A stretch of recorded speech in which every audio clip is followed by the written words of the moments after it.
Siendo las 3:01 del día lunes 16 de junio del año 2025, saludamos a quienes nos acompañan esta tarde para participar en la conferencia magistral titulada Técnicas de litigación penal en el litigio virtual, que va a ser abordada por el doctor Héctor Fidel Rojas Rodríguez.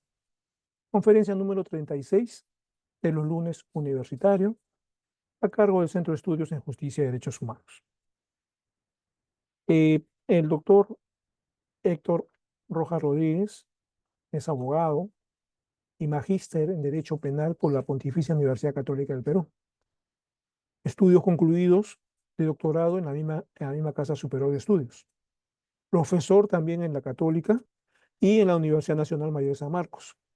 Es especialista en Derecho Penal y en Derecho Administrativo Sancionador. Integra el Grupo Iberoamericano de Estudios sobre Justicia Juvenil, siendo autor también de diversas publicaciones en materia de su especialidad. La presente conferencia tiene una duración de 60 minutos. Luego de las cuales seguramente habrá preguntas dirigidas a nuestro expositor, a lo cual vamos a recibir pues con un aplauso virtual y dando inicio ya a su conferencia. Adelante, doctor Rojas. Muchísimas gracias al doctor Jesús Rosadio y por intermedio de él, pues al Ministerio de Justicia y Derechos Humanos, a la directora también del Centro de Estudios en Justicia y Derechos Humanos, por esta invitación que me hacen y digamos por tener el privilegio de poder una vez más, a través de esta plataforma que pone a disposición el MINJUS, pues llegar a distintos lugares del país, a una enorme cantidad de auditorio, ¿no? Realmente, solo cuando participo en este tipo de conferencias tengo, en este caso, 1.300 asistentes, lo cual es una cantidad, como digo, que normalmente no solemos tener los profesores en cuanto a auditorio. Así que les agradezco mucho por su participación, por su asistencia y espero que la ponencia pues esté a la altura de las expectativas que ustedes tienen al asistir aquí. Bueno, este tema que se me ha pedido hablar hoy día es un tema en el que, digamos, en los últimos años estoy abocándome a trabajar en los aspectos procesales, ¿no? Mi, mi participación, mi especialización, digamos, en los temas penales ha sido más desde el punto de vista del derecho material, ¿no? Del concepto de sanciones. En general, me aboqué un poco al derecho administrativo sancionador también. Pero en el tema procesal como que no se me identifica mucho con la materia. Sin embargo, como les digo, ya tengo algunos años ya dedicándome también al aspecto procesal. Es un asunto que sin duda es muy interesante y en el que yo podría decir que tengo puntos de vista que en general discrepan de las posiciones generales, ¿no? Eh, lo primero que por donde quiero empezar hoy día eh, es un poco no meterme directamente a las técnicas de litigación, porque las técnicas de litigación creo yo que solamente tienen sentido si entendemos el modelo del proceso, ¿no? Entonces, a nosotros se nos viene diciendo ya desde casi 2 décadas que en el 2004 nosotros cambiamos de modelo, ¿no? Que el Código Procesal Penal nos ha traído un nuevo modelo procesal.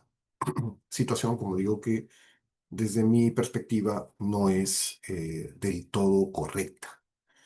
Eh, entonces, primero vamos a darle una vuelta a eso, a ideas generales, a herramientas generales, y luego vamos a pasar, digamos, ya propiamente a hablar de las técnicas de litigación y sobre todo en el aspecto virtual. Voy a tratar de ir lo más rápido posible, porque el tiempo es muy ajustado y 60 minutos realmente quedan muy poquitos para poder trabajarlos. Todos los temas, imagínense, la diapositiva tiene como 130 este, digamos, diapositivas, ¿no? No las voy a poder trabajar todas, pero, digamos, voy a tratar de ir rápido y pasar por los temas. Luego la diapositiva se la he entregado ya al doctor Jesús para que a través de los contactos internos, de los canales internos que ustedes puedan tener, pues se las hagan llegar, ¿ya? Para que en todo caso puedan revisar la información que hay ahí, quizá con más calma, ¿no? Y puedan, digamos, tomar las partes que a ustedes le parezcan más útiles. Bueno, entonces vamos rápidamente porque si no el tiempo no nos va a dar. Entonces, em,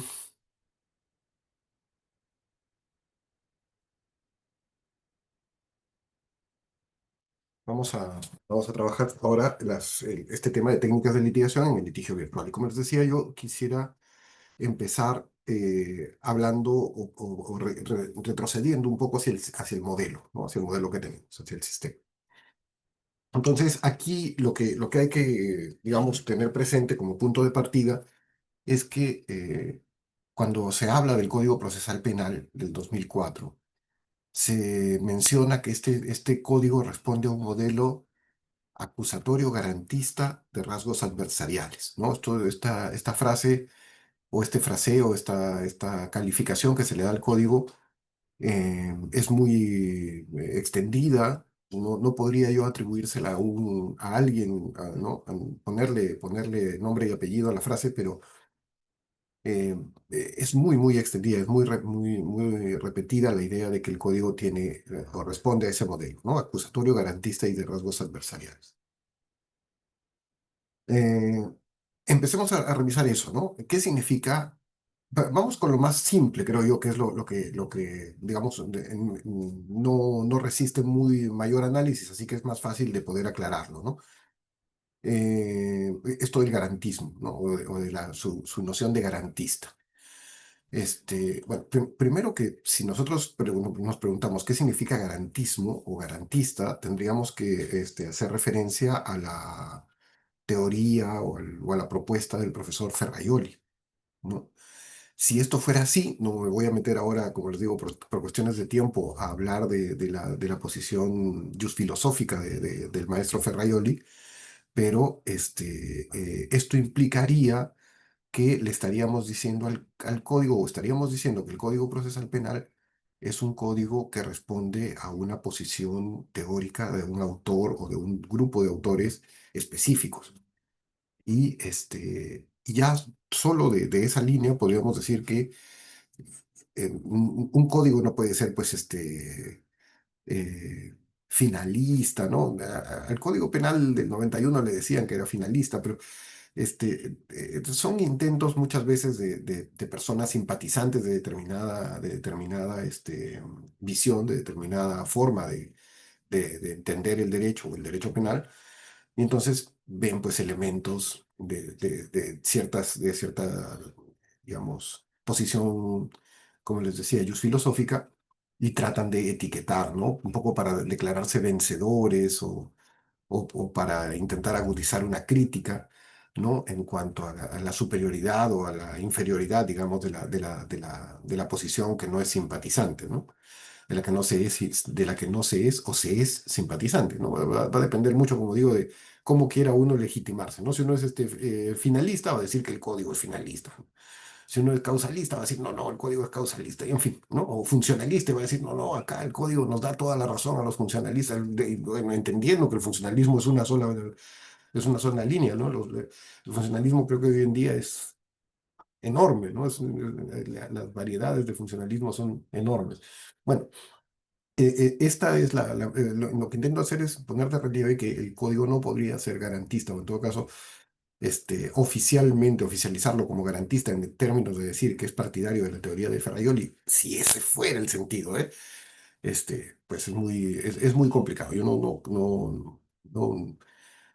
em, digamos, consideraría que ese adjetivo de garantista estaría muy equivocado si esa fuera la finalidad. Entonces, buscando otra forma u otro concepto de garantismo, pues podríamos decir que es garantista porque desarrolla garantías, ¿no? Porque ha establecido una serie de garantías fuertes, ¿no? Esto es obvio, muy discutible, ¿no? Decir que el Código Procesal Penal tiene una marcada protección, ¿no? Fortalecimiento, por ejemplo, de las libertades individuales, de la libertad individual o de los derechos del imputado. O sea, eh, sería muy, muy difícil, creo yo, de afirmarlo, ¿no? Pero hay demasiados contraejemplos. Uno muy sencillo es mirar nada más la regulación de la prisión preventiva y la realidad de la prisión preventiva, como para que nos demos cuenta de que pues digamos, la protección sobreestimada, ¿no? de la libertad individual es una característica del Código Procesal Penal, ¿no? No se ve eso, ¿no? Entonces, pero si fuera eso, si por ahí va el asunto de que es garantista porque desarrolla garantías para el imputado, ¿no? Habla de la presunción de inocencia, habla de determinados deberes del juez con relación al imputado y tal.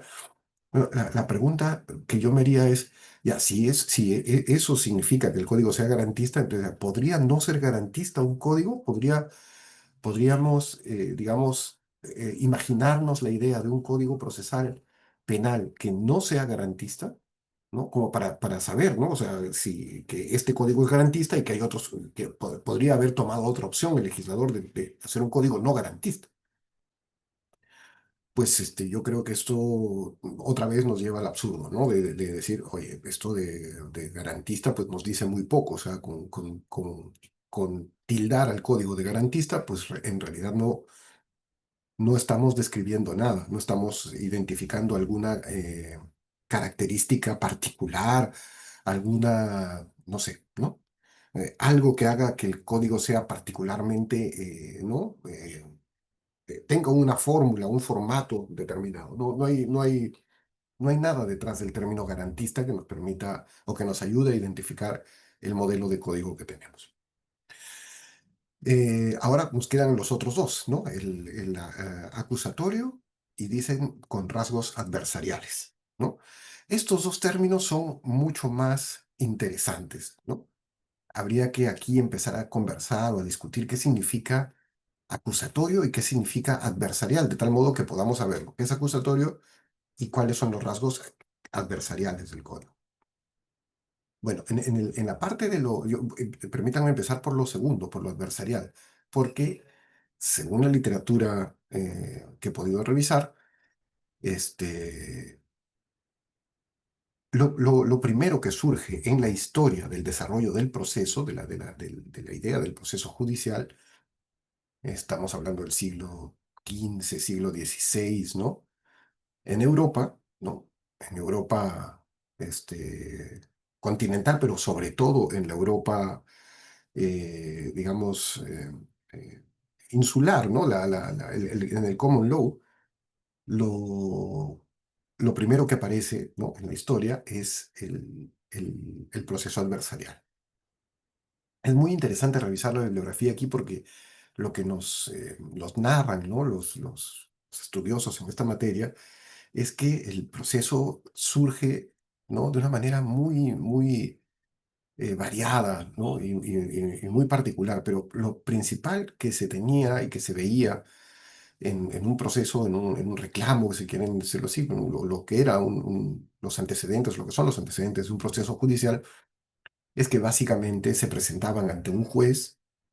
Podía ser con jurado o sin jurado. Recuerden que en el common law hay esa idea. Normalmente eran jurados que eran, digamos, se reunían en un lugar, en una plaza o en un lugar específico donde se producía el proceso. Estaba el juez, estaban los jurados y había una cola de gente que resolvía sus causas. Y la resolución de las causas era, según se narra, muy rápida, ¿no? Una, una corte, un tribunal podía ver unas 200, 300 causas por día, ¿no? En un solo día. Y con eso se atendía a todos los necesitados de justicia y listo. No existían abogados, las partes no venían con abogados. Básicamente el litigio era un litigio entre dos adversarios. Y ahí estaban el juez y el tribunal o el jurado mirando quién de los dos tenía este mejor derecho. Entonces el sistema adversarial es el que, digamos, históricamente, como les decía, aparece primero y básicamente obedece a la idea de un conflicto entre dos particulares iguales, que ponen su causa, digamos, a conocimiento de la autoridad para que se resuelva. Y esto es lo que ese gen, ¿no? Esa idea esencial, ese modelo esencial del proceso va luego enriqueciéndose, ¿no? Con la idea de, ya de las defensas, de los abogados, de la participación del litigante y tal, ¿no? Pero siempre bajo el mismo esquema de que se trataba de un conflicto entre dos partes, entre dos adversarios, ¿no? Y que esos dos adversarios tenían a su vez toda la carga, toda la responsabilidad de probar el caso. Es decir, el tribunal no tiene idea del conflicto, así que el tribunal no se hace lío si es que una de las partes no puede probar su posición. El tribunal básicamente escucha y sobre la base de la prueba, de la posibilidad que se tiene de probar, pues resuelve cuál de los dos tiene mejor derecho. Em, a medida que avanza en la historia este proceso, porque obviamente acá estamos simplificando, estamos resumiendo siglos probablemente de evolución en el proceso, pero aparece, perdón, y primero, todo este modelo procesal, como les decía, va desarrollándose tanto en Inglaterra, en el Reino Unido, como en Europa continental, ¿no? De la misma manera, estamos hablando de Alemania, Italia, España, en fin, surge bajo esa misma lógica. Pero en la medida que van evolucionando, como les digo, las cosas, van apareciendo ya la idea de un fiscal, va apareciendo la idea de un conflicto, ¿no? El derecho penal empieza a desarrollar la idea pues, de un conflicto entre la sociedad y el imputado, ¿no? Ya no tanto entre la víctima y el imputado. Entonces, como que se deja de hablar ya de un conflicto entre dos particulares. Cuando este momento de la evolución va llegando, va apareciendo, entonces surge la pregunta de si el proceso penal tenía o debía seguir rigiéndose como o bajo el modelo adversarial, si debía continuar con esta idea de las dos partes iguales y el conflicto entre ellas, o si más bien debía adaptar su diseño, su modelo hacia una concepción, un diseño diferente. En, en el common law, en el derecho anglosajón, la respuesta fue sí, sí se puede mantener el modelo adversarial sigue siendo, digamos, la base, la piedra angular sobre la cual se manejan los procesos civiles o penales. No hay este, ninguna razón para cambiar, ¿no es cierto? Para modificar a un segundo tipo de proceso, una tipología distinta del proceso. Mientras que en el mundo europeo continental esto se respondió como de una manera negativa. No se dijo, no, no, el modelo adversarial no es el idóneo para el proceso penal. Tenemos que hacer matices. Si bien es cierto, se quedó siempre la idea de que quien juzga y quien propone el caso son diferentes, ¿no es cierto? Que es lo que caracteriza tanto al proceso adversarial como al proceso acusatorio, porque lo voy adelantando, esta variante que se le hace en la Europa continental al proceso, sobre todo al proceso penal, se le denomina proceso acusatorio. ¿De acuerdo? Entonces, en este proceso acusatorio no se deja a las partes la responsabilidad sobre la prueba, sino que eh, se circunscribe, se centra esta actividad en un órgano público, que es la Fiscalía, el Ministerio Público, ¿no? Entonces, en estos casos, hablar de una situación de igualdad, por ejemplo, entre las partes, no, no describe correctamente al modelo. Y también en este tipo de modelos, por la misma razón de ser, esto tiene variantes, ¿ok? Tiene muchas variedades, pero la responsabilidad de la prueba se comparte, se acepta que esté compartida entre el fiscal y el juez. Es decir, al juez se le da una vinculación también con el descubrimiento de la verdad. El juez no puede estar simplemente a lo que la fiscalía le presente, sino que el juez tiene un grado de participación. ¿Por qué? Porque es responsable también de encontrar la verdad. Entonces, Em, sobre esta base es que, digamos, como les digo, no es tan claro, no son tan claras, no son tan exactos los conceptos. Lo que estoy aquí haciendo es básicamente un breve resumen de una serie de posibilidades que pueden apreciarse entre, digamos, estas dos variantes. Una variante estrictamente, eh, digamos, anglosajona, como les digo, que es la del proceso adversarial, y, y muchas variantes que van surgiendo en los distintos estados, en los distintos países que conforman la Europa continental. ¿No? Del proceso continental, europeo continental, obviamente nosotros hacemos parte en virtud de que al haber sido un virreinato de España, el Perú pues adquiere todo el derecho, toda la tradición, ¿no? Europeo continental desarrollada en el mundo hispano, ¿no? Entonces, de ahí es de donde tenemos los antecedentes principales de nuestro proceso y por eso es que nuestro proceso tiene esta lógica. No es un proceso de carácter adversarial, no es un proceso que mire el objeto penal como un conflicto entre dos partes iguales, la fiscalía y el imputado, y, y más bien, como les digo, es una corresponsabilidad entre la fiscalía y el juez, la que caracteriza nuestro modelo, ¿no? Por ello, algunas cosas que podríamos diferenciar, por ejemplo, ¿no?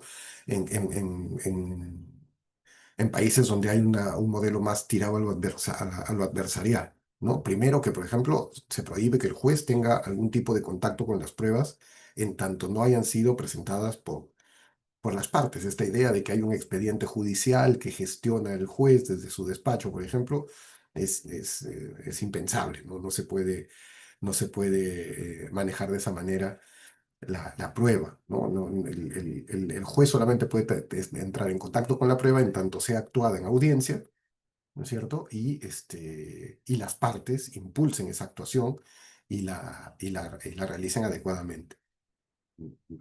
Luego, el juez, por ejemplo, no podría hacer preguntas tampoco, esto de que haga preguntas aclaratorias para ver, ¿no? Eso en un modelo en el que las partes son responsables de la actuación probatoria, pues eso no sería posible. Sin embargo, nuestro modelo, como les digo, que no es un modelo adversarial, es un modelo básicamente acusatorio en los términos que vengo explicándoles, pues está legitimado el juez para hacer este tipo de intervenciones, ¿no? En relación con la actuación de la prueba. El juez, como sabemos también en nuestro modelo, puede dictar prueba de oficio, ¿no? Que también con todas las limitaciones y todas las, digamos, los intentos que se hace de evitar que el juez pierda imparcialidad al dictar una prueba de oficio, pues sería impensable otra vez en un modelo adversarial que una cosa como esas ocurra, ¿no? Em, Luego, otra cosa también que no ha terminado y que tiene que ver con lo que vamos a ver hoy día, con lo que estamos viendo hoy día, esto de las técnicas de litigación oral, ¿no? Las técnicas, como ustedes bien saben, o ustedes conocen, bueno, esto es un lunes universitario. En términos generales, ustedes todavía no deberían conocer, digamos, los detalles del litigio, salvo de una manera muy teórica, ¿no? Pero muchos de ustedes, estoy seguro, están practicando, ya tienen, ¿no? Están en prácticas preprofesionales y ya seguramente han visto o están participando como colaboradores en alguna audiencia de juicio oral. Em, Ustedes van a poder apreciar, por ejemplo, que nosotros, entre nosotros, la utilización de las técnicas de litigación oral no es tan indispensable, su rigurosidad no es tan fuerte y todavía hay una carencia o no, una falta de entrenamiento en estas técnicas. Y esto, como les digo, ¿por qué? Porque las técnicas son absolutamente indispensables en un modelo en el que las partes tienen la absoluta responsabilidad del aporte probatorio. Entonces, si yo, fiscal, quiero introducir información, voy a tener a mi contraparte, el abogado defensor del imputado, absolutamente atento a lo que yo esté haciendo, de tal manera que por ejemplo, la realización de mis interrogatorios, ¿no es cierto? Cuando yo haga un interrogatorio directo, es absolutamente seguro que si hago una pregunta prohibida, ¿no? Hago una pregunta sugestiva, una pregunta ambigua, una pregunta cerrada, ¿no es cierto? el abogado de la contraparte inmediatamente va a objetar, ¿no? Y claro, porque el único que sirve de control para el fiscal es la contraparte. El juez no se mete en nada. El juez deja el conflicto entre ellos, ¿no? Eh, y a la inversa, ¿no? Cuando el abogado hace su contrainterrogatorio, pues el que controla y el que, digamos, evita digamos, el ataque inconmensurado, ¿no? Desmedido al testigo, pues va a ser el fiscal, ¿no? El fiscal va a tratar de proteger a sus testigos contra interrogatorios que los desnuden, ¿no? O que los dejen en evidencia de contradicción. Entonces, eso es, como les digo, son herramientas imprescindibles en un modelo adversarial. En un modelo acusatorio, no tanto, porque, eh, vamos, no hay mucha consecuencia si yo en mi alegato de apertura digo, no sé, doy un planteamiento de cualquier cosa y luego a lo largo del juicio no acredito cada una de las premisas fácticas que yo puse en conocimiento del juez al momento de mi alegato de inicio, ¿no? Entonces, aquí probablemente el juez ni siquiera se acuerda de lo que dice el abogado o el fiscal en el alegato de apertura, ¿no? Eh, Luego, cuando se hacen los interrogatorios, ustedes lo podrán apreciar en las preguntas que hace el Ministerio Público, es indistinto, se hace preguntas abiertas o cerradas. Rara vez va a tener por ahí alguna contienda con el abogado de la contraparte, porque como les digo, los abogados muchas veces están más concentrados en leer su propio pliego de interrogatorio o están en otra cosa, y más ahora que estamos con la virtualidad, pues apagan la cámara y ya está ahí, ¿no? Quedó, el fiscal está solo ahí en su oportunidad interrogando al testigo. Y igual, los abogados en los contrainterrogatorios, pues pasa de todo. Primero que no saben hacer preguntas sugestivas, entonces no hacen un interrogatorio basado únicamente en preguntas sugestivas, que es la idea. Sugestivas o cerradas, nada más. Es todo lo que se debería utilizar en un interrogatorio, eh, en un contrainterrogatorio. Eh, ¿Y por qué no lo hacemos? Primero porque, como les digo, no hemos captado todavía la esencia de la necesidad de estas herramientas, porque un mal interrogatorio no determina la pérdida de la fuente de prueba. No, digamos, no genera mayor trascendencia. Es más, nos podemos ver en la situación de que el juez, al momento de hacer la evaluación del caso, tome el expediente judicial y lea él directamente las declaraciones del imputado, perdón, las declaraciones de los testigos, lea las pruebas y el juez sea, digamos, su propia guía en cuanto a la interpretación de los hechos del caso, ¿no? Entonces, esto pone en evidencia, como les decía, primero, el modelo que tenemos es un modelo acusatorio. Un modelo acusatorio, en los términos que vengo explicándolo, implica un modelo que no resiente, no se asusta, digamos, de tener un juez interventor en el proceso. Esto que para la literatura norteamericana, como les digo, vienen a ser incluso rasgos inquisitoriales, en los términos que nosotros entendemos el proceso inquisitivo. Los gringos, los americanos, o en general la literatura anglosajona, como les digo, ellos ven en esto más bien rasgos inquisitoriales, ¿no? Cuando un juez participa y se involucra en la discusión, pues es algo así como ver que un árbitro esté pateando un penal, ¿no? En un partido de fútbol, imagínense ustedes que el árbitro se pare a patear un penal a favor de uno de los equipos. O sea, esto no se puede permitir en un proceso que se entiende que es entre dos partes iguales. Entonces, eh, pero como les digo, nuestro modelo es ese, ¿sí? Nuestro modelo es ese. Los americanos, los gringos en general, por ejemplo, dicen, incluso tienen estudios de esto, que señalan que su modelo, el modelo adversarial, es más eficaz, es más eficiente que el modelo europeo continental, ¿no? Que es un modelo que más bien tiende a generar carga procesal, ¿no? Porque como el fiscal no necesita una contraparte, de hecho no tiene contraparte, entonces el fiscal hace carga procesal siempre, ¿no? Y su chamba va a ser llevar el caso hasta el final, ¿no? Es muy difícil que un fiscal diga, oye, este caso hasta acá nomás y cerramos, ¿no? Los americanos, por ejemplo, tienen estadísticas, como les digo, que señalan que de su carga procesal, menos del 5% llega a juicio oral, ¿no? Imagínense, 95, más del 95% de casos se resuelven, ya sea por archivamiento o por una fórmula, digamos, de negociación, de justicia negociada, en etapa preliminar. 95%, solamente el 4% o cuatro y tantos por ciento llega a juicio oral. Entonces, ellos ven en el proceso adversarial, digamos, una mayor facilidad de entablar una discusión o la solución de un conflicto, porque básicamente las partes tienen esa potestad y tienen esa carga, ¿no? De resolver el caso entre ellos.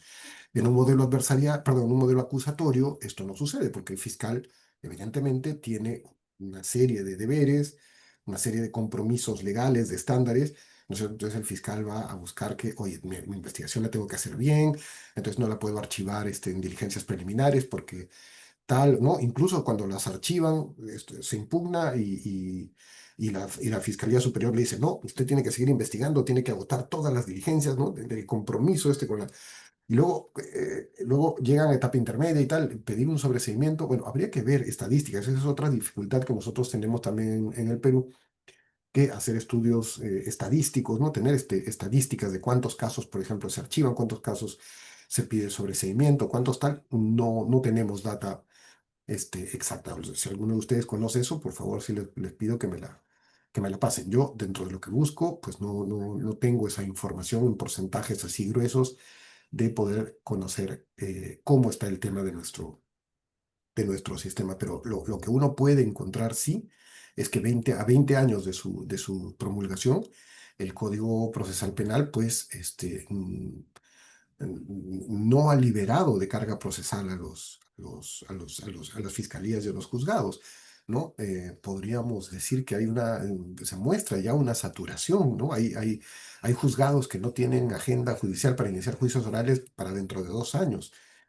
Y de las fiscalías, ya que les digo, ¿no? Entonces, esto se produce, como les digo, es prácticamente lo mismo que pasó con el anterior código, el Código 1940, que también obedece a este mismo modelo, un modelo de carácter adversarial, perdón, de un modelo de carácter acusatorio que, evidentemente, como les digo, está condenado pues, a generar más carga y hacer que los procesos sean más largos, ¿de acuerdo? Yo también sé que aquí mucha bibliografía y la opinión general casi absoluta de la doctrina es que el Código de Procedimientos Penales era un código inquisitorial, ¿no? Se le ha querido tildar y estoy totalmente en desacuerdo con esa afirmación. Esto no es así. Es cierto que en 1981, 82, se dictó el decreto legislativo 124, si la memoria no me falla, que es el decreto legislativo que crea el proceso sumario. Pero y ese proceso sumario era un proceso en el que se le decía al juez investigador que sentencie, ¿no? Y eso era inconstitucional, pero no fue el Código de Procedimientos Penales el que tenía ese modelo. A eso se lo implantaron en el 81 con un decreto legislativo que creaba un proceso sumario y que a la larga sirvió en buena cuenta también para descongestionar, digamos, el proceso ordinario. ¿Ok? Pero, como les digo, eso también es digamos, otra cuestión con la que yo me encuentro en desacuerdo y que no nos permite, como les digo, tomar conciencia de cuál es la situación. O sea, mientras sigamos pensando que el Código Procesal Penal y nos ha traído un cambio hacia un modelo más americano, más del common law, pues eso nos va a retrasar, porque no es así. Esto es un modelo, un tipo de proceso acusatorio que tiene probablemente siglos, ¿no? El Código de Procedimientos Penales tenía ese modelo ya, ¿ok? El código era de 1940, de 1939, recuerdan ustedes, y el código del 2004, pues si bien es cierto, es una norma muy superior en muchos aspectos, tiene una regulación muy exhaustiva de ciertas figuras, ha pretendido establecer plazos, ¿no? Ha creado esta figura del juez de investigación preparatoria, tiene una etapa intermedia, ¿no? Y tal, pero en esencia no cambia el modelo, porque como les digo, se trata de un juez comprometido con el develamiento de la verdad y que por lo tanto está, y un fiscal, como les digo, que tiene esta nota de autoridad, ¿no? Es el titular de la acción penal exclusivo, es el responsable de la investigación del delito. Entonces, no hemos cambiado nada y por lo tanto, como les digo, lo que está pasando ahorita en los juzgados y fiscalías, es algo que, digamos, por su propio diseño, estaba condenado a generarse así. Lo que está pasando ahora con esta sobrecarga laboral y este anquilosamiento de la justicia y de los procesos que duran larguísimo y tal, es algo que si se quiso evitar con el Código Procesal Penal al colocarle plazos, pues solo quedó en una buena intención, ¿no? Solo ha quedado en una buena intención, pero el diseño judicial es ese. Entonces, si queremos realmente cambiar de modelo, entonces tendríamos que cambiar la forma de pensar sobre la justicia y sobre el proceso, desvincular al juez de la idea de ser un protagonista en la búsqueda de la verdad y dejar exclusivamente en manos del Ministerio Público. El juez no se podría meter y por lo tanto los fallos que pudieran haber en la tramitación, en el seguimiento de un caso, se tendrán que solucionar, digamos, a través del control de la actividad fiscal, del control de la actividad interna de la fiscalía. ¿No? Solo los fiscales que tengan éxito en sus procesos podrán continuar, los demás tendrían que o dejar el puesto o no litigar, ¿no? De tener otro tipo de labor, pero ellos son o deberían ser los exclusivos y únicos responsables del hallazgo de la verdad, ¿no? Entonces, esto, no, como les digo, es muy difícil en nuestro país porque normalmente el juez, cuando ve que un fiscal ha presentado una mala acusación, o no está haciendo un trabajo adecuado, entonces el juez es el que empieza a suplir esa parte, porque el juez se siente responsable de la verdad. Eh, no puede favorecer la impunidad. Es impensable para un juez en el Perú decirte, oye, si el fiscal se equivocó, entonces se cayó el caso, ese es problema del juez, porque del fiscal, pero porque el juez te va a decir, no, no, no, yo no puedo hacer eso, no me puedo poner de lado, ¿no? Incluso tenemos en el Código Penal un tipo penal que dice más o menos eso, ¿no? Que no, los fiscales o los jueces, si no me equivoco, que ante la evidencia de un caso no lo denuncian, pues incurren en delito. Entonces, como les digo, eh, hay pues mucho por reflexionar en cuanto a este asunto. Si lo que se quiere, como digo, es cambiar de modelo, pues eso reciente lo tendríamos que hacer. Mientras tanto, pues no vamos a seguir en lo mismo, ¿no? Entonces, eso como punto número uno, ¿de acuerdo? Punto número uno en relación con la cuestión teórica de lo que quiero conversar con ustedes hoy día. Como les digo, la diapositiva está la información, ¿ok? Para que ustedes puedan luego revisarlo. Eh, lo siguiente también que es importante es que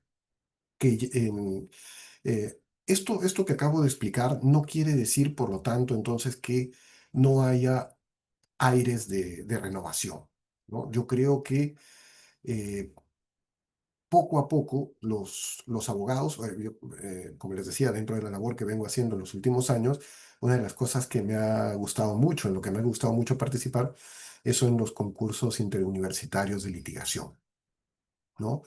Ver cómo los jóvenes, los futuros abogados, litigan haciendo simulaciones, ¿no?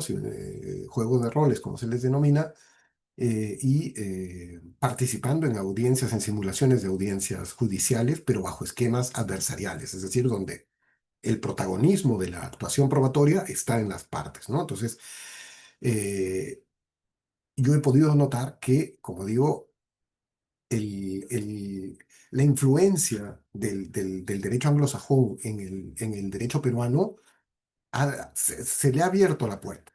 Probablemente para los abogados mayores, los abogados que ya estamos más, ¿no? Más crecidos, este todavía sea un proceso largo, ¿no? Y que requiere mucho trabajo. Y ya les digo, hay mucha resistencia porque nos sentimos muy cómodos con el sistema que tenemos en general. Pero los jóvenes, los nuevos abogados, se están formando bajo una lógica, en el proceso penal me refiero, bajo la lógica de carácter adversarial. Entonces, creo que este es un asunto que no es solamente una moda, que no es un asunto que, digamos, estemos tratando de agringarnos, ¿cómo se llama esto? De tratar de introducir notas o herramientas de un sistema diferente, ¿no? En un modelo como el nuestro. Yo creo que hoy en día digamos, el estado situacional a nivel comparado en lo que es Iberoamérica, estoy hablando de Colombia, estoy hablando de Chile, creo que Argentina también transita para allí, Brasil, este, eh, están adoptando, ¿no? Un modelo adversarial, o sea, están tendiendo, están recostándose sobre el modelo adversarial para tramitar sus procesos. Entonces creo que es cuestión de tiempo que en el Perú esos cambios se tomen ya a nivel de modelo, ¿no? De cambiar. De hecho, escuché hace pocos días, no sé si alrededor de una semana, que ya se estaba promoviendo una comisión, la creación de una comisión en el Congreso para reformar el Código Procesal Penal, ¿no? Yo creo, como les digo, que la idea de tender hacia un modelo de carácter adversarial, pues sí, está dentro de las discusiones que tendremos que asumir como país prontamente, ¿no? Pero como les digo, eso va a darse, eso se va a producir en tanto y en cuanto nos seamos conscientes, ¿no? De que no estamos en un nuevo modelo, que el modelo todavía no lo hemos, ni siquiera lo hemos incorporado en nuestra legislación.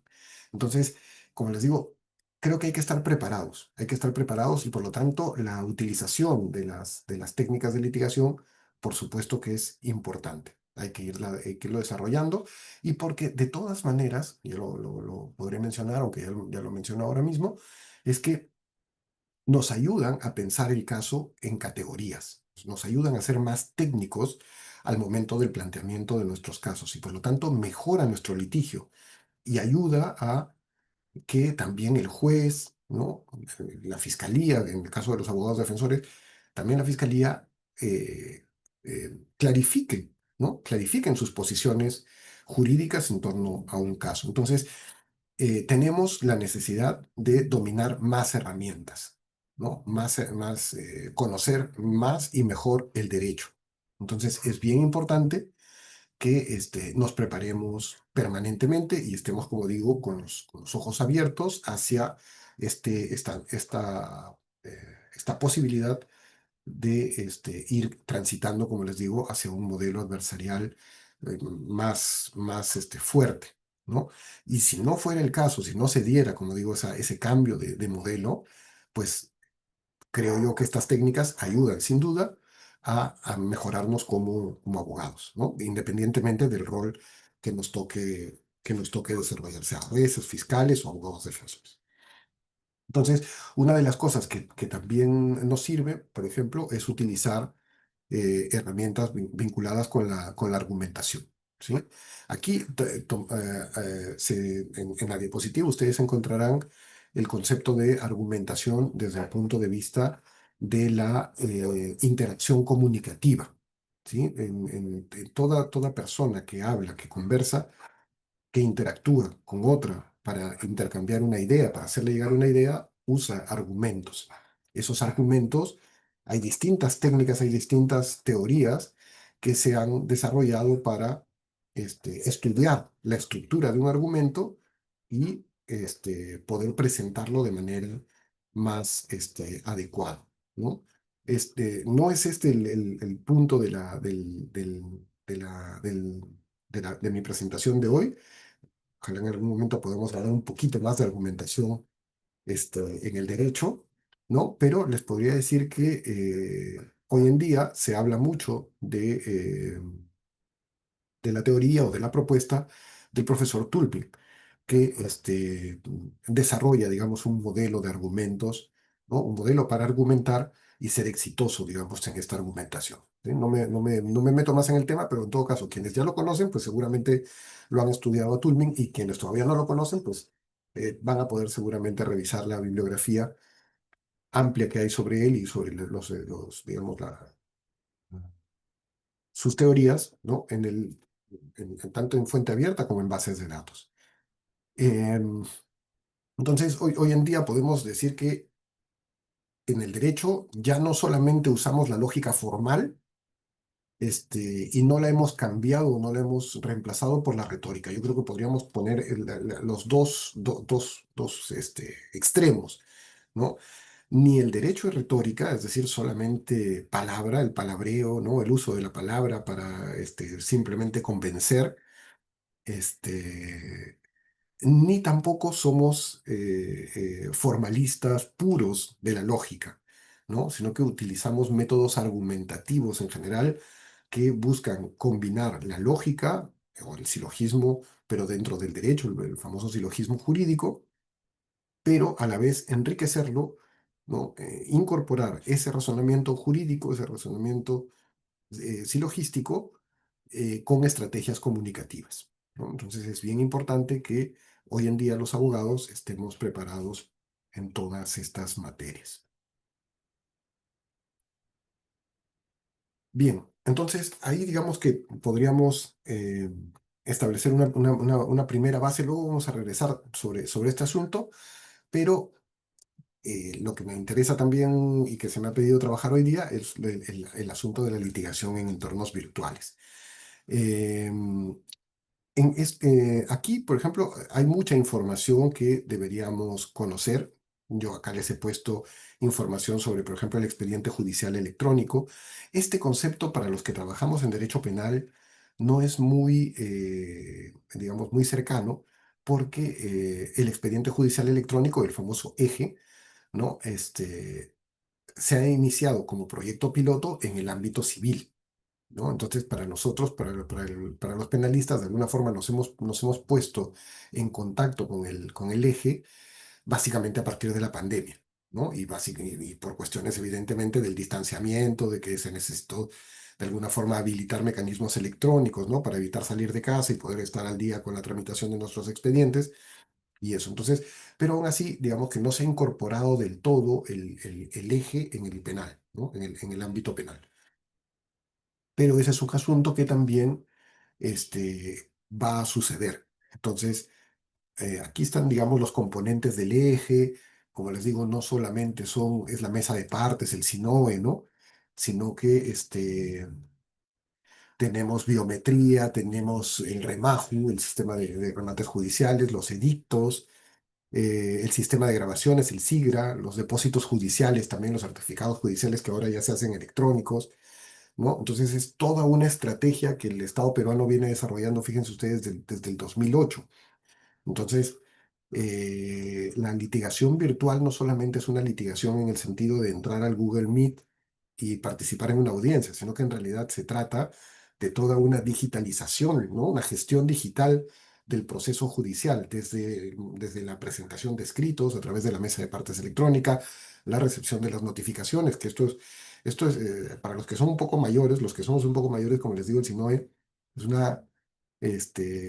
una herramienta realmente utilísima, ¿no? Porque antes, cuando recibíamos las notificaciones por vía física, era una locura, ¿no? Tendrías que a veces demorarte un mes, 40 días en esperar que regrese el cargo de notificación para saber si tu testigo se lo notificó o no. Entonces, realmente es un gran avance que ya hoy en día se nos exija a los abogados tener una casilla electrónica y ese sea un domicilio que no podemos eludir, ya no hay trampa, digamos, en este asunto, te llegó a tu SINOE y ya está, ya no hay ese juego de que no estuve, qué sé yo, evitar, o sea, la criollada del abogado peruano, ¿no? Ya con esto se ha zanjado muchos de esos temas, se ahorra una cantidad inmensa de papel, una cantidad inmensa en lo que son, digamos, empresas que se dedican a la entrega de estas notificaciones, y en fin, una serie de aspectos que son importantísimos. Pero bueno, como les digo, es solamente una de las herramientas, uno de los componentes del eje. El eje en general es un pulpo muy grande, ¿no? Que incorpora una serie de componentes y que, repito, se orientan a buscar la digitalización de toda la gestión del proceso judicial.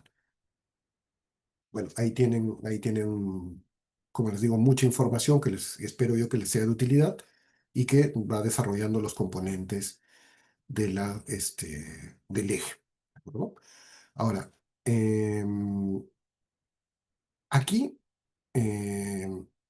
es importante eh, conocer dentro de esas herramientas que ha oficializado el Poder Judicial para la gestión, ya ahora sí, de las audiencias judiciales, en general toda la plataforma de Google, ¿no? Esta empresa americana gigante, ¿no es cierto?, que le da soporte electrónico o informático al Poder Judicial para, digamos, gestionar otra vez el sistema de audiencias, ¿no? Porque como ustedes saben, toda audiencia judicial es grabada, entonces, evidentemente, no se puede hacer todo ese trabajo a nivel nacional con computadoras, ¿no? Con computadoras comunes y corrientes. Se necesitan, pues, bases electrónicas, servidores preparados, ¿no? Para soportar todo el peso electrónico, ¿no? De las cantidades inmensas de horas de grabación de las audiencias que se dan a nivel del Poder Judicial. Entonces, otra vez, ¿no? Google Meet es solo un componente. Hay que manejar en general toda la plataforma, ¿no? Todo lo que se llama la suite de Google, que incorpora Google Meet, el Gmail, el correo electrónico, Drive, que también se puede usar.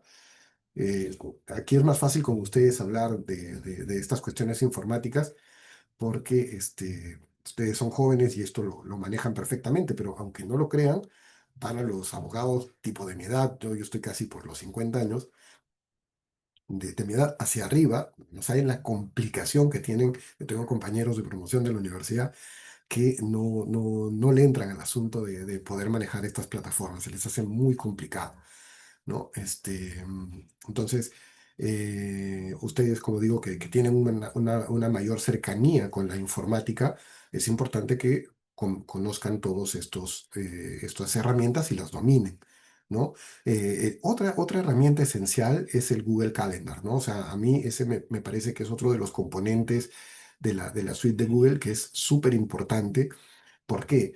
Porque muchos secretarios judiciales o especialistas de audiencias que son más jóvenes y que manejan mejor esto, crean el enlace para las audiencias directamente en el Google Calendar, ¿no? O sea, entran, crean, le dan la opción de crear el enlace y incorporan a todos los abogados que están, digamos, conectados o que pertenecen a ese proceso judicial, los incorporan en el propio lugar de la creación, ¿no? del Google Meet. Entonces, todos los que tenemos un Google Calendar, pues vamos a poder mirar directamente en nuestro calendario, ¿no? Que está sincronizado, la audiencia, la hora y el enlace de acceso, ¿no? A la, a la reunión.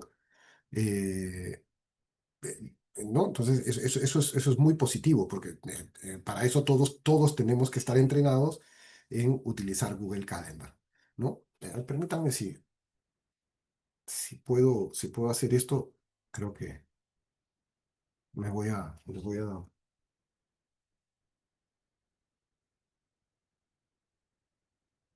Fíjense, yo acá tengo, bueno, ya ustedes conocen esto, ¿no? O sea, simplemente lo hago por si fuera el caso, pero este es el correo electrónico, ¿no es cierto? Este es un correo de Gmail. eh, y aquí uno puede, ¿no? Aquí en estos puntitos, pues están todas las herramientas de Google. Acá está el calendar, ¿no? Entonces, ustedes pueden aquí ver, por ejemplo, este secretario de acá, este especialista, crea el enlace directamente en el calendar, ¿no? Y nos pone incluso las grabaciones de las audiencias previas y nos coloca todos digamos, las herramientas que se necesitan para poder asistir a la audiencia. Entonces, por ejemplo, el día de la mañana que yo tenía audiencia, pues simplemente uno entra al calendar, le da clic aquí, unirse con Google Meet y ya está, ¿no? Este de acá también, si se dan cuenta. Este de acá también.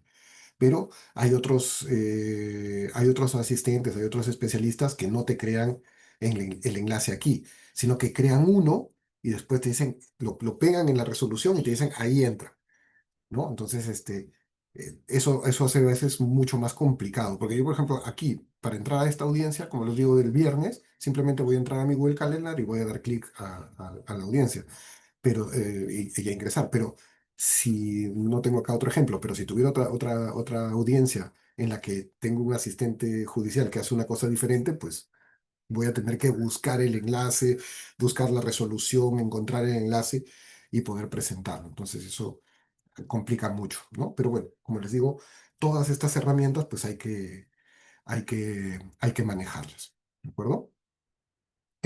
Y lo otro es la actitud, ¿no? Esto lo escribí quizá no tanto para un auditorio de jóvenes como ustedes, sino un auditorio más de colegas, ¿no? De abogados que buscan a veces estas capacitaciones para, digamos, ponerse un poco al día de la informática y poder de repente salvar algunas dificultades que pueden tener.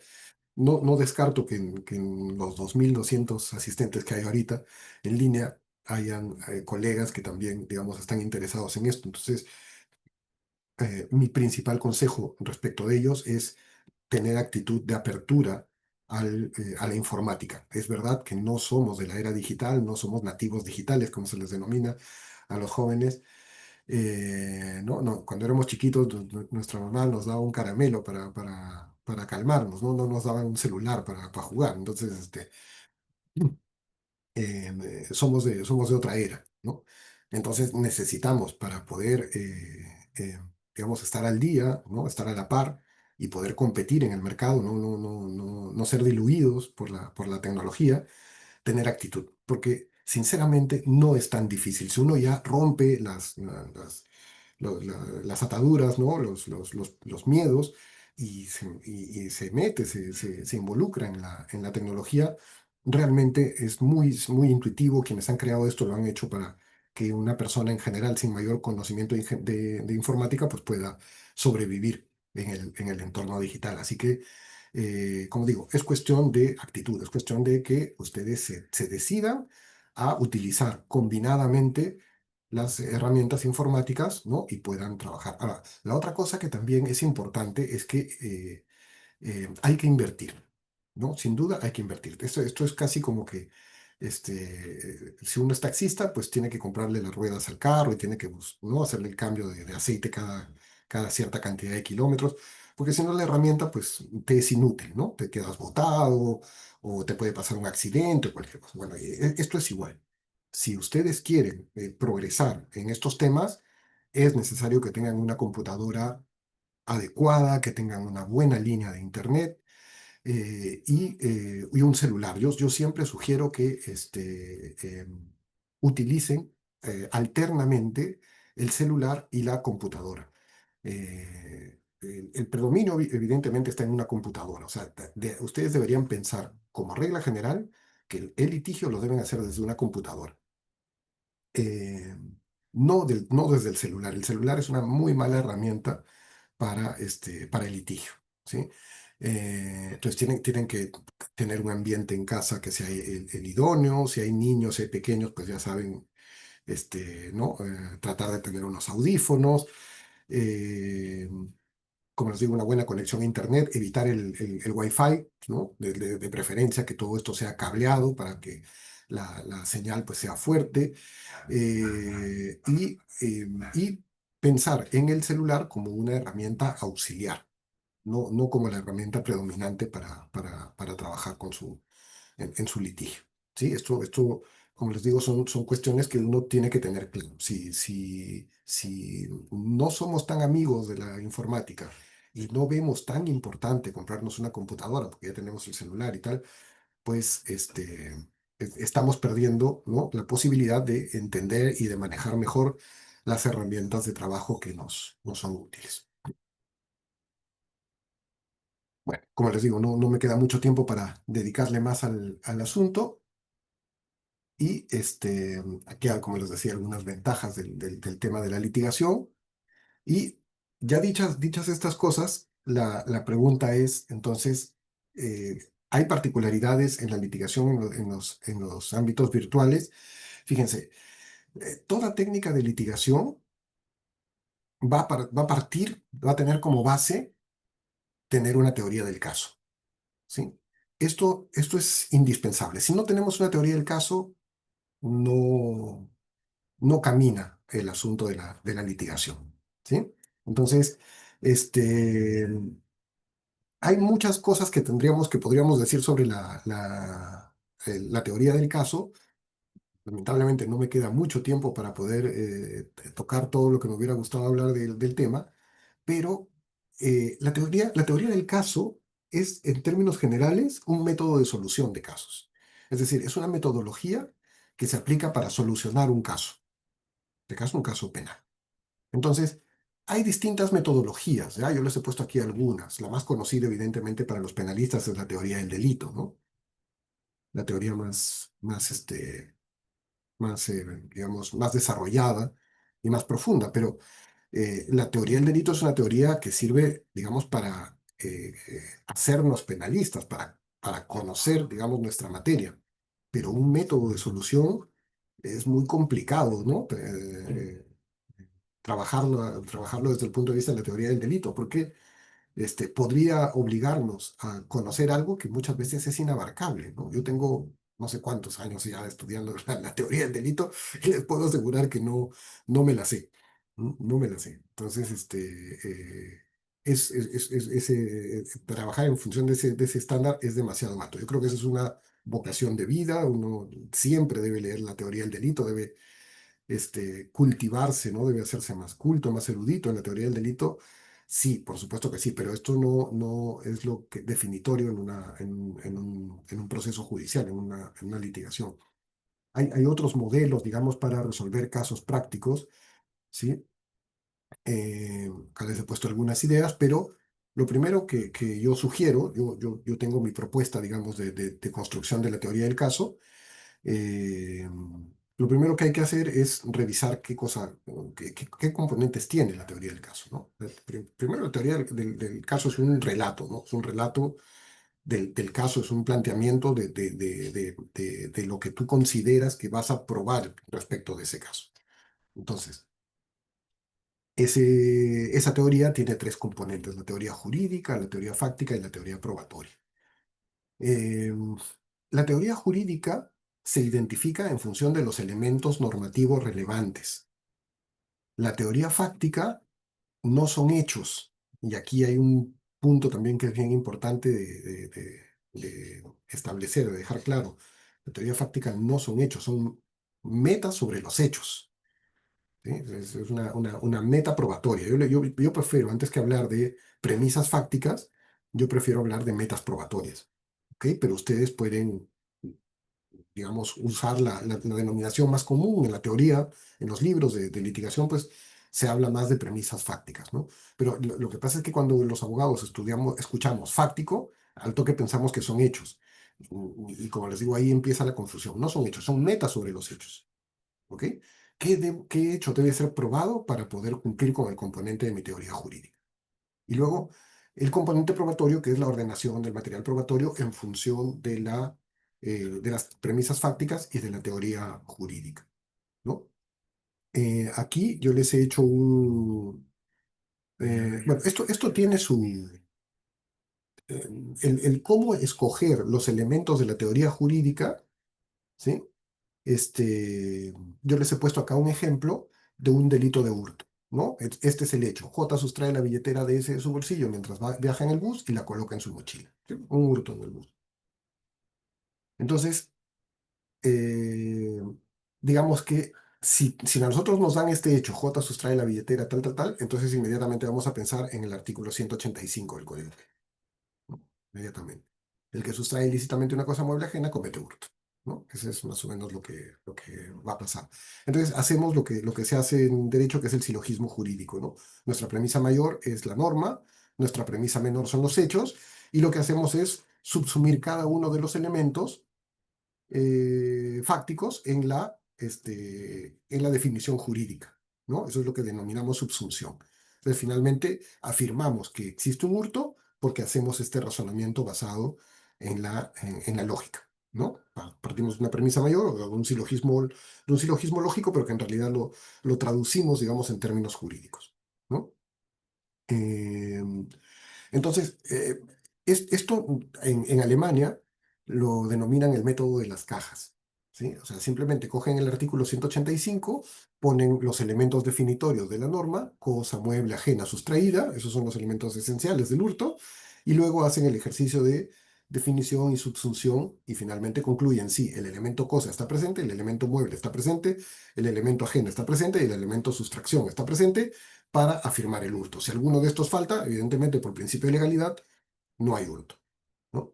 Entonces, es un método relativamente simple, se basa en la literalidad de la ley, se hace una extracción de los elementos relevantes, ¿no? Que se identifican en función de los hechos que me son puestos en conocimiento, y luego verifico si todos esos elementos se han cumplido. Si se cumplen, pues habrá subsunción; si no se cumplen, la conducta es atípica.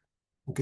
Entonces, em, si tomamos esa idea, ¿no es cierto? Si tomamos las ideas que vengo conversando y utilizamos el cuadrito, ¿no? Este cuadro de ordenación que propone la profesora Leticia Lorenzo, la teoría del caso tendría estos tres componentes, ¿no? Su teoría jurídica, su teoría fáctica y su teoría probatoria.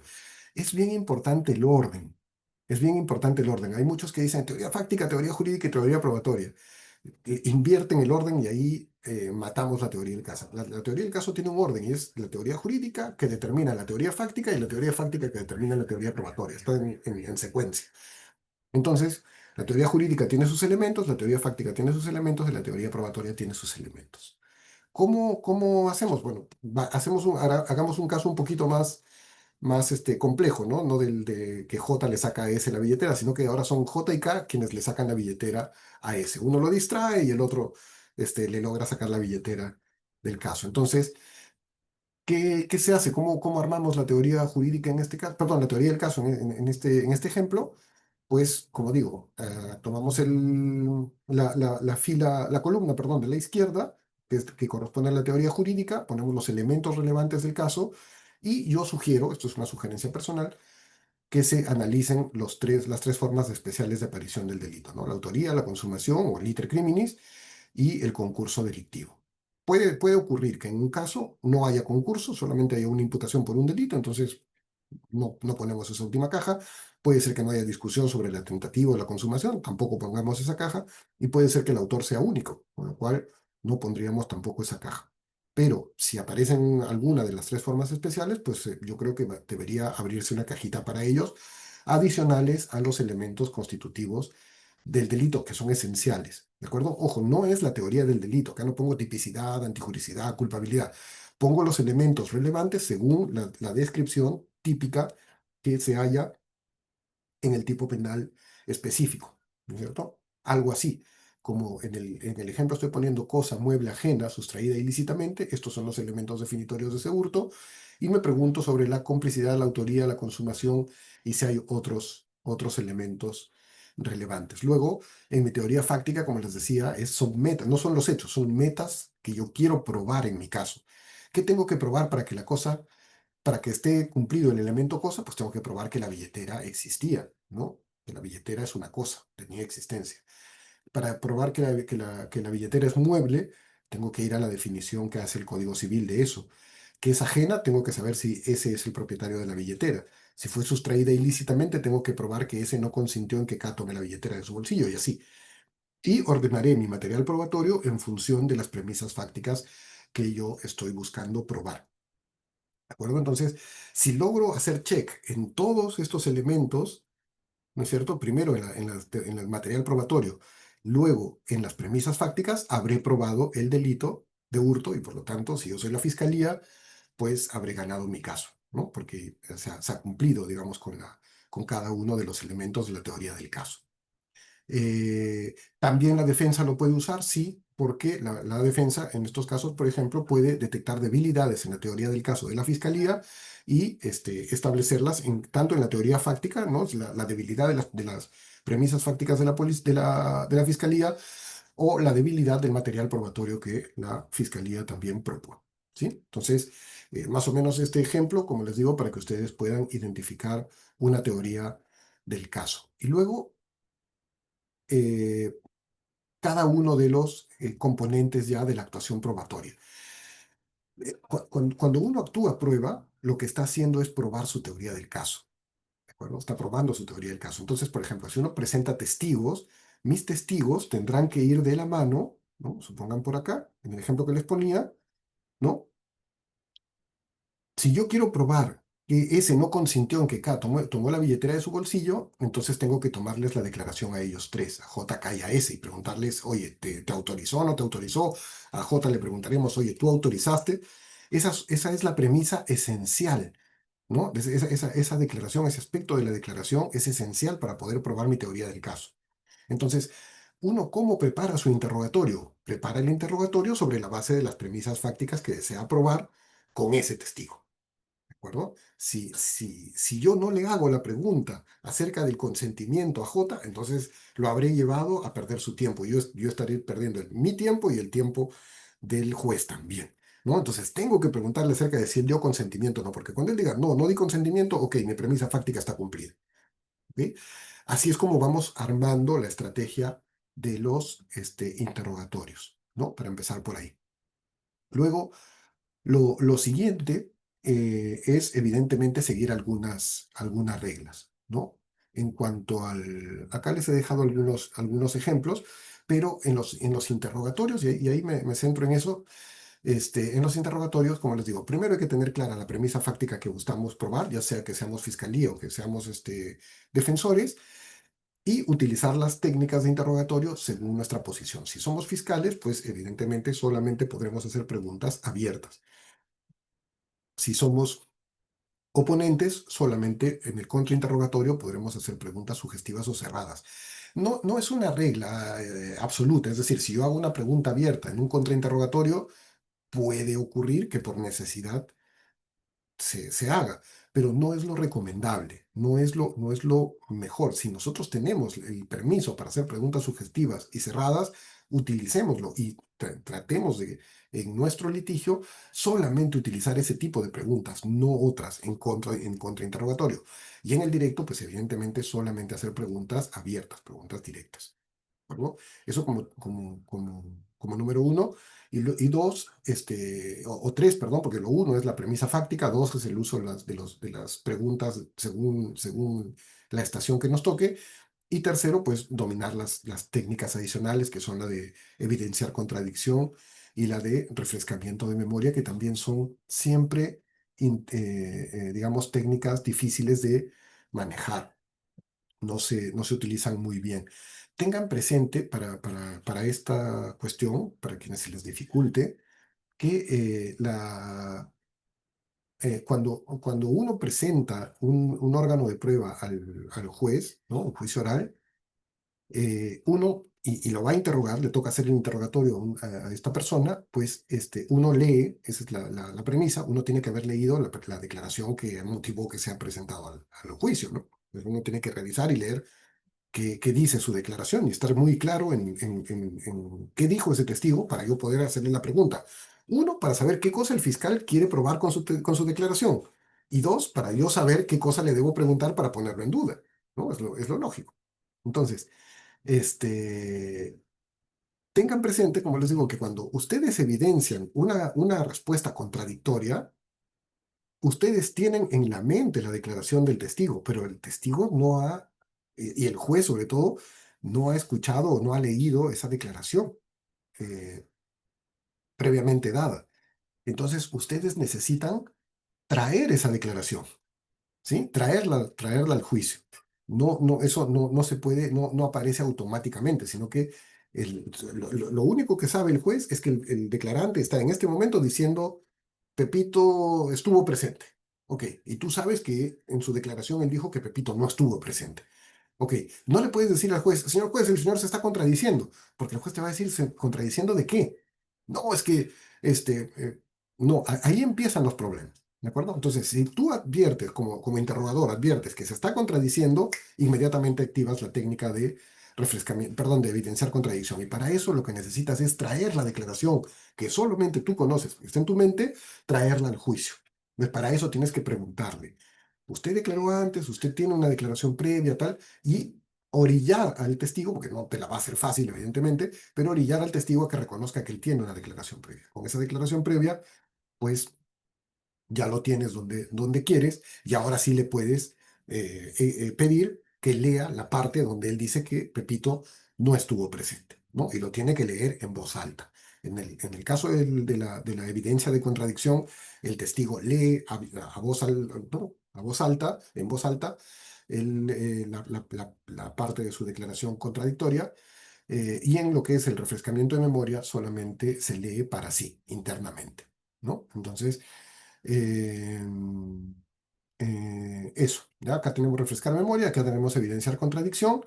Cuando a ustedes les toque hacer estos interrogatorios y el fiscal o el juez, perdón, les diga sienta bases, ¿no? Sentar bases, por favor, señor, siente bases. Sentar bases significa traer la declaración previa al juicio oral, ¿no? Al acto de declaración que está pasando en este momento. Eso significa sentar bases, que puedas introducir, incorporar la declaración previa en el juicio oral para que se actúe o se contradiga, ¿no? Se enfrente al testigo con su declaración previamente dada. Aquí también hay un montón de cosas que suceden en la práctica, como les digo, no tengo mucho tiempo ya para desarrollarlas, pero sí quisiera decir esto. Me cuentan siempre los colegas, me dicen, lo que pasa, doctor, es que cuando nosotros pedimos que se confronte el testigo con su declaración previa, el juez nos pregunta si le hemos ofrecido como documental. Y como normalmente el testigo se ofrece como órgano de prueba, entonces al no haberse ofrecido como documental su declaración, nos dicen no, no se puede confrontar con la declaración previa. Entonces, eso no me parece correcto, no me parece que sea un criterio jurisprudencial correcto. Este tipo de prueba, la fuente personal, tiene ese mecanismo doble, ¿no? De ser plasmada en un acta, pero ofrecerse como órgano de prueba, como persona, como un ser humano vivo, ¿no? Que va a declarar. Entonces, eh, eh, esa barrera que se le coloca al abogado, ¿no? Que quiere confrontar al testigo con su declaración previa de solicitarle que lo haya ofrecido como documental, no tiene sentido, desnaturaliza el medio probatorio que es la declaración del testigo, ¿no? Entonces, eso, como digo, me parece importante. Y lo otro, y ya con esto termino, yo creo que otra cuestión que también es importante dentro de los juicios orales, o otra fase, ¿no? De actuación probatoria, es la lectura de piezas. Para la lectura de piezas, eh, yo personalmente creo que esta es una de los mejores aportes que tiene la virtualidad para lo que es el proceso penal. Es verdad que el no tener el contacto personal entre los jueces, los abogados, los declarantes, pierde mucho, ¿no? En cuanto al manejo de la audiencia, de la declaración, el ritmo del declarante, en fin, ¿no? La posibilidad de poder, digamos, confrontarlos y conocer, digamos, su versión de una manera más libre, ¿no? Esto de tener ahí a la persona en una pantalla y no poder, digamos, controlar qué cosa está viendo y qué cosa no, bueno, pues, tiene sin duda sus dificultades. Pero también hay ventajas en el litigio virtual y una de esas es justamente la utilización de la función compartir pantalla.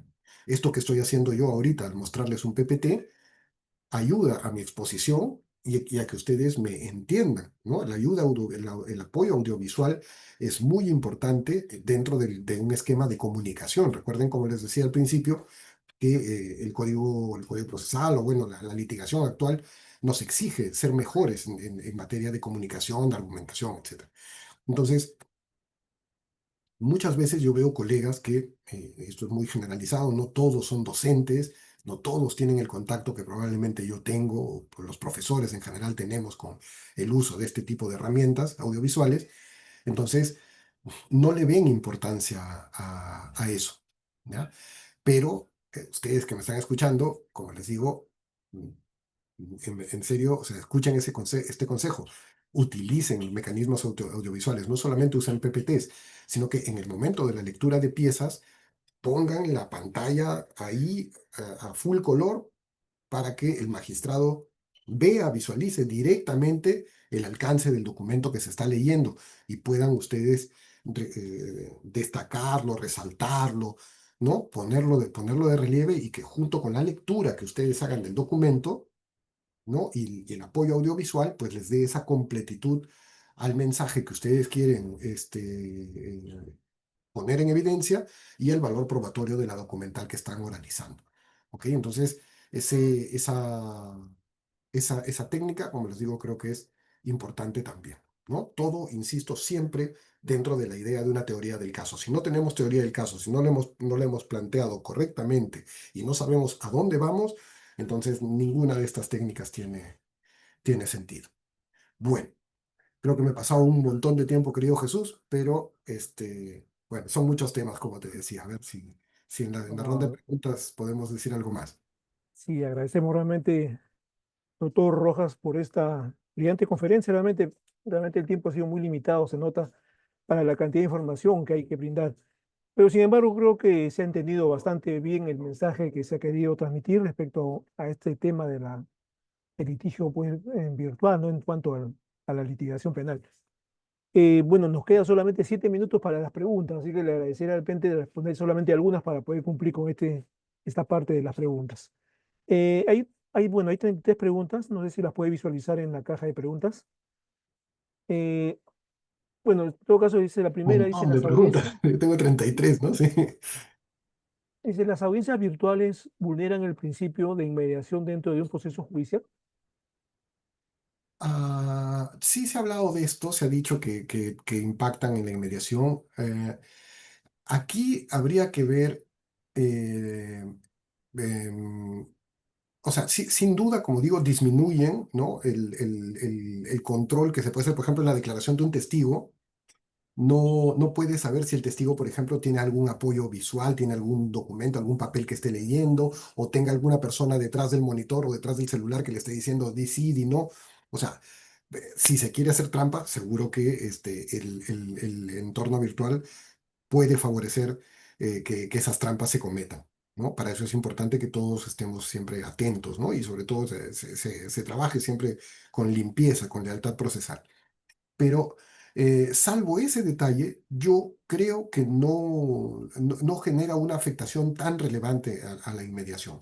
Hoy en día, además, ya la inmediación, desde la teoría de la valoración racional de la prueba, se entiende que es una valoración objetiva y subjetiva, ¿no? Es decir, si bien es cierto, antes se decía, no, el juez tiene que mirarle los ojos al testigo, tiene que ver si suda, tiene que ver si está nervioso, entonces tiene que estar ahí, no todo el mundo tiene que estar presente en la audiencia y mirándonos a los ojos, porque a veces si no miras a los ojos no estás diciendo la verdad, ¿no? Una cosa de estas.